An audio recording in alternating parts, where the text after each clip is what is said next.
আমার প্রিয় ভাইরা, কুরআন মাজিদে আল্লাহ রাব্বুল আলামিন বলেন, ওয়াকাদা রাব্বুকা আল্লা তা'বুদু ইল্লা ইয়্যাহু ওয়া বিল ওয়ালিদাইনি ইহসানা। আল্লাহ রাব্বুল আলামিন ওয়াকাদা রাব্বুকা আল্লা তা'বুদু ইল্লা ইয়্যাহু, আল্লাহ পাক বলেন বান্দারে তোমার রবের পক্ষ থেকে আদেশ হলো আল্লাহ তা'বুদু ইল্লা ইয়্যাহু, আল্লাহ ছাড়া কারো ইবাদত করবে না, কারো দাসত্ব আদায় করবে না, কারো গোলামি করবে না। ওয়া বিল ওয়ালিদাইনি ইহসানা, দ্বিতীয় নাম্বার দায়িত্ব হলো তোমরা তোমার মা বাবার সঙ্গে ইহসান করবে, মা বাবার সঙ্গে সৎ আচরণ করবে, খারাপ আচরণ করা যাবে না। কুরআন মাজিদ আল্লাহ রাব্বুল আলামিন বলেন, ইম্মা ইয়াবলুগান্না ইনদাকাল কিবারা আহাদুহুমা আও কিলাহুমা ফালা তাকুল লাহুমা উফফিন ওয়ালা তানহারহুমা وقل لهما قولا كريما। আল্লাহ রাব্বুল আলামিন বলেন, ইম্মা ইয়াবলুগান্না ইনদাকাল কিবারা আহাদুহুমা আও কিলাহুমা, তোমার জীবদ্দশায় তোমার মা অথবা বাবা, একজন অথবা উভয়জন, তাদের বার্ধক্যকাল যদি তোমার সন্নিকটে চলে আসে, ফালা তাকুল লাহুমা উফফিন ওয়ালা তানহারহুমা, তাদের সামনে কখনো তুমি উফ শব্দটুকু ব্যবহার করো না, বলো না তোমাকে নিয়ে আর পারি না, উফ তোমাকে নিয়ে আমি আর পারি না, তুমি আমাকে এত কথা শোনাও কেন।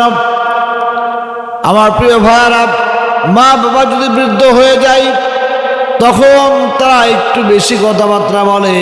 আল্লাহ পাক রব্বুল আলামিন জানিয়ে দিয়েছে, উফফি ওয়ালা তানহারহুমা, তাদের সামনে কখনো উফ শব্দটুকু উচ্চারণ করো না। ওয়ালা তানহারহুমা, তাদেরকে ধমক দিয়ে কথা বলো না। ওয়াকুল লাহুমা কাওলান কারীমা, আল্লাহ পাক বলেন তুমি তোমার মা বাবার সঙ্গে সম্মানজনক আচরণ করবে।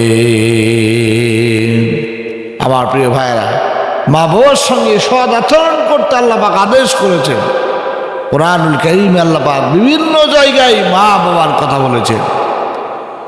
প্রিয় ভাইরা, আমার বন্ধুগণ, আমার আল্লাহ রাব্বুল আলামিন হলো আমাদের রব। রব শব্দের অর্থ হলো লালন পালনকারী। আল্লাহ পাক রব্বুল আলামিন আমাদেরকে সৃষ্টিকর্তা, আমাদের রব, তিনি আমাদেরকে লালন পালন করেন। আর একদিক দিয়ে হলে মা বাবা হলো আমাদের জন্য অত্যন্ত গুরুত্বপূর্ণ একটি বিষয়, কারণ আল্লাহ রব্বুল আলামিন আমাদেরকে সৃষ্টি করেছেন। আল্লাহ পাক রব্বুল আলামিন জানিয়ে দিয়েছে তোমাদেরকে আমি মা বাবার মাধ্যম দিয়ে দুনিয়াতে পাঠিয়েছি, সুতরাং তোমরা মা বাবার সঙ্গে অসদাচরণ করবে না। তোমার মা বাবা যদি বৃদ্ধ হয়ে যায়, মা বাবা যদি দুনিয়ার থেকে বিদায় নেয়, ওই সময় আমি আল্লাহর কাছে ফরিয়াদ করবে, রব্বির হামহুমা কামা রাব্বায়ানি সগীরা। আল্লাহ পাক বলেন তুমি তোমার মার জন্য বাবার জন্য আমি আল্লাহর কাছে দোয়া করবে, বলবে রব্বুল আলামিন, আয় আল্লাহ তাআলা, আমার মা বাপ যেমন ছোট্টবেলায় আমার প্রতি ইহসান করেছেন, দয়া করেছেন, মেহেরবানি করেছেন, রহমতের কোলে উঠিয়ে নিয়েছেন, আয় আল্লাহ তাআলা আপনি আমার মা বাবাকে আপনার রহমতের কোলের মধ্যে উঠায় নেন। মা বাবার জন্য দোয়া করতে হবে। মা বাপ কত কষ্ট করে সন্তানদের মানুষ করে। মা বাবা জীবনে কোনোদিন ভালো কোনো কাপড় পরেন না,